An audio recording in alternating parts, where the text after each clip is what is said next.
Welcome to the numerical series of hydrology. इसमें हमारा first numerical देख रहे हैं। ठीक है, अर्बन एरिया है जिसमें अलग अलग लैंड जहाँ जहाँ पे यूज़ हो रहा है वो दिया हुआ है। ठीक है, कुछ लैंड रोड्स में यूज़ है, कुछ लॉन में, कुछ रेजिडेंशियल एरिया में, कुछ इंडस्ट्रियल एरिया में। तो हमें उसका एरिया दिया हुआ है हेक्टेयर में कि रोड्स में इतना हेक्टेयर एरिया यूज़ हो गया, लॉन्स में इतना, रेजिडेंशियल एरिया में 50 हेक्टेयर और हमारे जो इंडस्ट्रियल एरिया है उसमें 10 हेक्टेयर।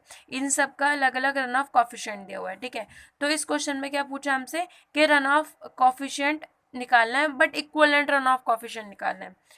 ठीक है, तो हमारे जो इक्वलेंट रन ऑफ कॉफिशिएंट का फॉर्मूला होता है वो होता है C equivalent equals to summation of I equals to 1 से n C I A I upon capital A. Okay, तो हमारा सी इक्वलेंट कितना आएगा? यहाँ से हम स्टार्ट करते हैं हमारे आई इक्वल्स टू 1 से, यहाँ से। ठीक है, सी आई लेना है, ए आई लेना है, अपॉन टोटल एरिया लेना है। तो हमारा सी आई कितना है? 0.70 इंटू 8 प्लस 0.10 इंटू 17 सेकेंड वाले के लिए, प्लस थर्ड वाले के लिए 50 प्लस फोर्थ वाले के लिए 10 divide by total area. Total area 8 plus 17 plus 50 plus 10। तो इससे हमारी सी इक्विवेलेंट की वैल्यू कैलकुलेट करके आ जाएगी 0.36। ठीक है, बहुत ईजी है, इसमें कुछ भी नहीं है, एक नंबर में आ सकता है। अब हम बात करते हैं हमारे सेकंड न्यूमेरिकल की।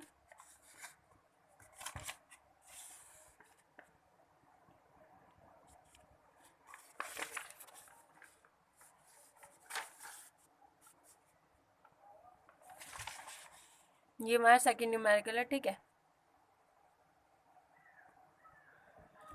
इसमें बोला है small watershed consist of 1.5 kilometre square of cultivated area. एक स्मॉल वाटरशेड जो है जिसमें 1.5 किलोमीटर स्क्वायर हमारा कैसा है? कल्टीवेटेड एरिया, जिसके लिए हमें सी की वैल्यू दी हुई है 0.20। दैट मीन्स हमारा रन ऑफ कॉफिशिएंट दिया हुआ है। फिर हमारा 2.5 किलोमीटर स्क्वायर है जो हमारा अंडर फॉरेस्ट है। ठीक है, फॉरेस्ट में, तो उसके लिए हमारी सी की वैल्यू है, हमने लिख ली। उसके बाद में 1 किलोमीटर स्क्वायर जो हमारा ग्रास कवर करती है उसके लिए हमने सी की वैल्यू लिख ली। ओके, इसमें बोला there is a fall of 22 metre. 22 metre का फॉल हो जाता है वाटर कोर्स की लेंथ में 1.8 किलोमीटर की लेंथ में। तो 1.8 किलोमीटर की लेंथ में 22 मीटर का क्या हो रहा है? फॉल हो रहा है। तो हमने इसको यहाँ पे बना लिया।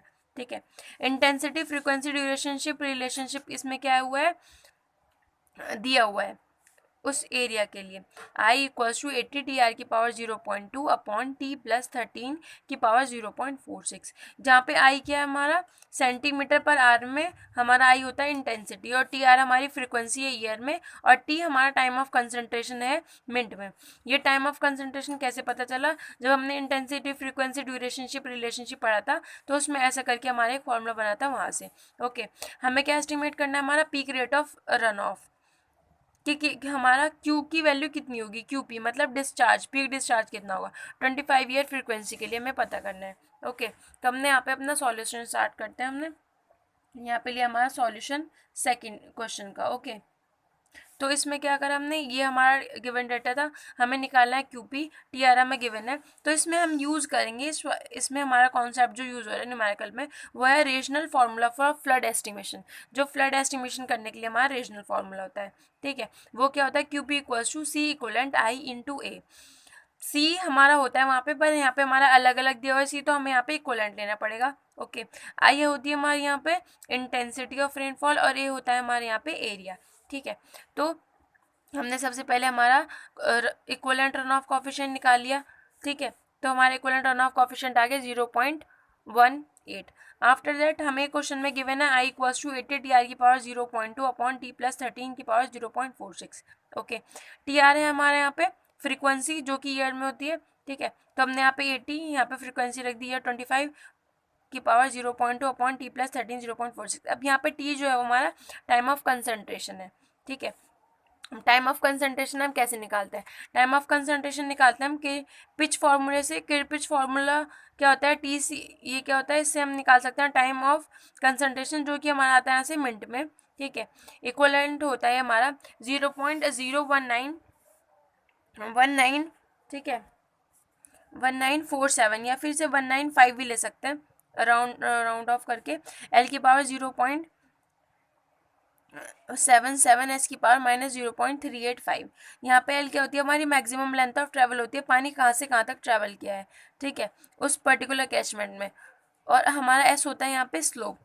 तो हमें निकालनी है हमारी टीपी की वैल्यू, ठीक है, सॉरी टीसी की वैल्यू। तो हम हमारी टीसी की वैल्यू निकालते हैं। तो टीसी इक्वल्स होगा 0.019। हमने यहाँ पे ले लिया हमारा 5 या 195 ही करके याद रख लेना, ये ज़्यादा इजी रहता है, ठीक है। हमारी टोटल लेंथ कितनी है जिसमें हमारा जा रहा है, ये हमने देखा था हमारी 1.8 किलोमीटर की लेंथ है, ठीक है। तो हमने इसको हमारा मीटर में कर लिया और हमारी आ गई, और इसकी पावर लगा दी 0.77। अब हमारी बात आती है एस की। एस है हमारे यहाँ पे स्लोप, ओके, ये हमारा स्लोप ऑफ द कैचमेंट। अब स्लोप कैसे निकलेगा, यहाँ पे ये दिया हुआ है हमारा लेंथ है और हमारा एलिवेशन है, तो यहाँ से इजीली हम स्लोप निकाल सकते हैं, ठीक है। स्लोप आ जाएगा, अगर ये बात करें तो थीटा दिस अपॉन दिस, तो यहाँ से आ जाएगा हमारा स्लोप 22/1800 की पावर माइनस 0.385।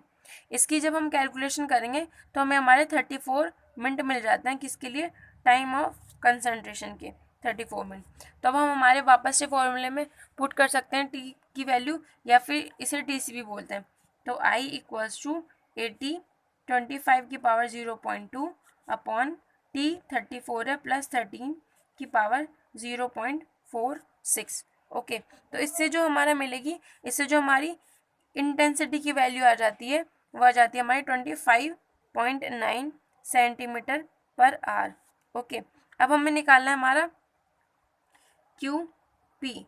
क्यू पी क्या होता है, सी इक्वलेंट आई इंटू ए। तो सी की वैल्यू, इक्वलेंट की वैल्यू आ गई थी हमारी 0.18 इंटू हमारा आई की वैल्यू कितनी आ गई है 25.9 सेंटीमीटर पर आवर, ओके। ये हमारी किस में आ रही है, सेंटीमीटर पर आवर में, क्योंकि हमारे क्वेश्चन में गिवन थी आई हमारी जो आएगी वो सेंटीमीटर पर आवर में होगी।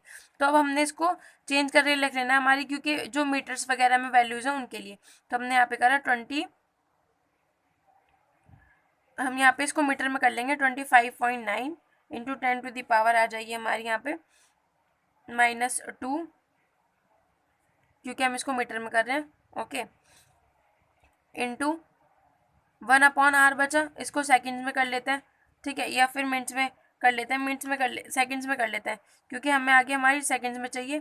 तो 3600 1 आवर को हमने कन्वर्ट कर लिया यहाँ पे सेकंड्स में, इंटू अभी हमारा एरिया, ए हमारा क्या है, एरिया, ओके। तो इसमें हमारा टोटल एरिया कितना आ जाएगा, हमारा जो टोटल एरिया बन गया था वो हमारा कितना बना था 1.5 2.5 प्लस 1 कितना हो गया था हमारा 5, ओके। और हमने इसको चेंज कर लिया, ये हमारा हेक्टेयर्स में आ रहा था, हमने इसको हमारा चेंज कर लिया, ये हमारे किस में आ रहा था, ये हमारा किलोमीटर्स में आ रहा था, तो हमने इसको यहाँ पे मीटर में चेंज कर लिया है, ओके। तो हमारी क्यूपी की वैल्यू कितनी मिल जाएगी हमें 64.75 मीटर क्यूब पर सेकेंड, ओके। हमसे ये पूछा गया था क्वेश्चन में, ये हमारी निकल गई वैल्यू। तो इस लेक्चर में इतना ही, नेक्स्ट लेक्चर में हम हमारी न्यूमेरिकल सीरीज कंटिन्यू करेंगे। Thank you so much.